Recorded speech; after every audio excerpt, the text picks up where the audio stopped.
Okay, so first things, we'll go select our light right here. You can see it's too bright, and we'll go to move this up a little bit out. There you go. Let's go ahead and hide backdrop. We don't need backdrop to preview.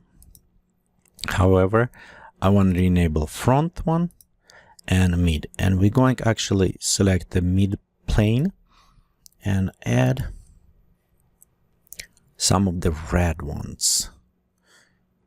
You know what, let's add ash, this red European ash, and I want to put it on the side. It's just more as an accent, so it's just add some of this kind of point to this area. Okay, I think I shrink a little bit too much. Some on this size maybe, like almost dying tree, and we'll just put it right around there. Just add a little bit of this kind of reddish color to this. Yeah, right there. Maybe it's a little bit too red. Okay, let's hide this even more inside the planes. So we'll put it a little bit more far away. So just small details, not too much, but just a little bit of those areas. Okay, that does look nice. Okay, let's go to atmosphere and play just a little bit more twink with atmosphere before we're going to full render. So one thing we can always look, we can go a little bit more to sunlight, which is remove some of this ambient lighting.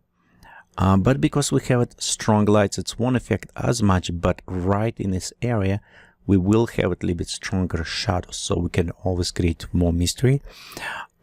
Or we can go more towards ambient and allow the kind of foggy, more desaturated kind of look. And you can see right here, we have the reduced shadows quite a bit. For this one, because I want to do a little bit more mystery, I will go inside a little bit more with sunlight. So we'll create a darker. It's what I want to do, darker and a little bit open. Okay, now we don't need to worry about clouds.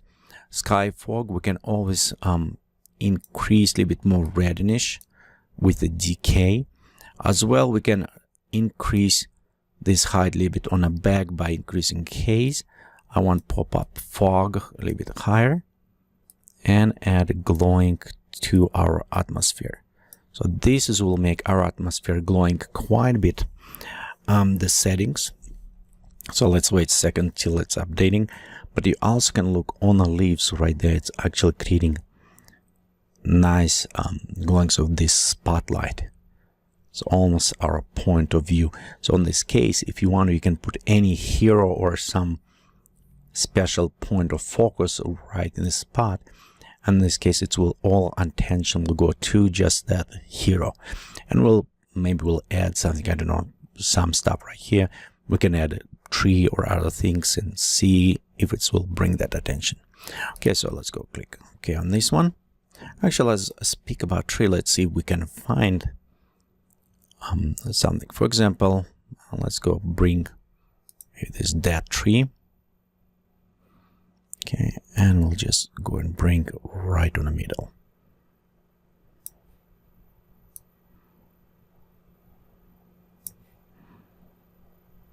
Okay, I want to bring this tree out.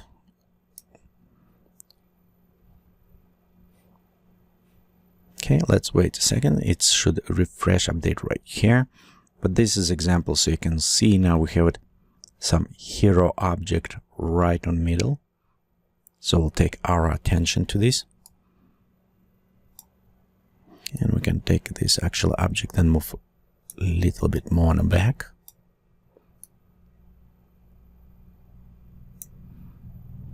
So we're adding kind of like this lifeless tree, but also take our point, because right here what's happening, we have this very bright spot on the middle and not so much details. So could reduce by going to atmosphere editors. Okay, let's go to atmosphere editor, and we can do this by reducing aerial perspective down. this case will reduce some of this fog, and you can see in a second it will be a little bit sharper coming. So we can do this by bringing details and reduce some of the depth there, so this way maybe it's even look better, this just as example, so we can do this way. And also right here we can add some small, maybe a little bit more. So let's go click and add young tree, maybe, or sibling, or some other ones. And let's go see what we have here. Not so many of special trees that I want to use it. Well, we can try put it hazel, see how it will look, but again, something right there, we need to add more dimensions to our scenery.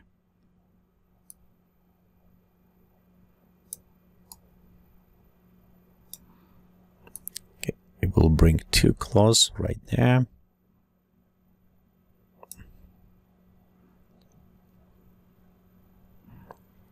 So that will create too much maybe of location covering, but again.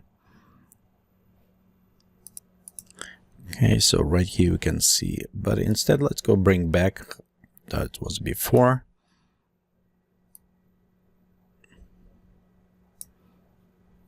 Okay.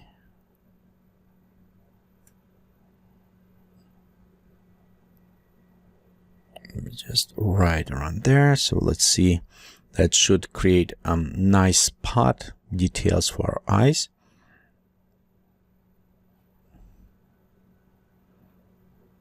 Okay, if it's maybe a little bit too far, we need to bring closer. And this leafless tree will move a little bit more out this way. Render out, so we'll go on the final and a little bit larger size. So I'm going to click render. At this point, I'm going to pause this tutorial and come back when render is completed.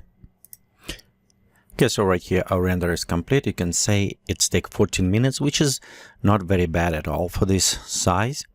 Let's look closer on our image, and you can see we have a nice placement of those plants. I think they do help to break this line on top and give it us flow into. We have our rocks right here, they're a little bit darker, so maybe want to take this spotlight and move a little bit closer to the rocks, and then maybe I will do this in other versions.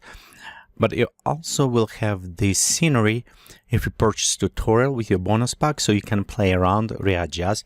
Remember, if you don't have some plants installed or on it, they will be replaced by placeholders. So you can replace with other plants if you need it, or you can purchase them. It's up to you. But at least it gives you properly positioned for them. So we also have a nice sliding cam. We could work a little bit more on this. And what I'm going to do, it is enhance this image a little bit more inside the Photoshop. So for this, I actually will go save as a PSD format, Photoshop format, and also as HDR. And I'll show you in the next tutorial why I like to save as HDR, even from the Vue application.